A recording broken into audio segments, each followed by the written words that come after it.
嗱，屬老鼠嘅朋友嚟到馬年，你要有心理準備，你係12生肖之中變化最多，因為你哋沖太歲啊！沖太歲代表住好多嘅起起落落。中國人話一起擋三災，無喜是非來。太歲當頭坐，無喜必有禍。有傳統大喜事沖喜，包括住結婚、添丁、買樓，當然係唔錯。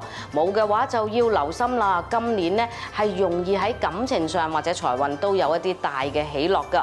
好在我哋都有唐符星，唐符係事業同埋財運都唔錯，仲有天廚星喎。天廚即係朋友多、飲飲食食嘅星，心情都算係愉快嘅。但係空星方面有衰破、人際關係嘅破壞，大耗大嘅破財星嚟㗎。今年容易投資失誤啊，同埋天哭星係代表出門之後有一啲嘅變化天氣啦，又或者行李嘅延誤喎，所以出門嘅朋友要小心啲，記得購買一下啲嘅旅遊保險喎。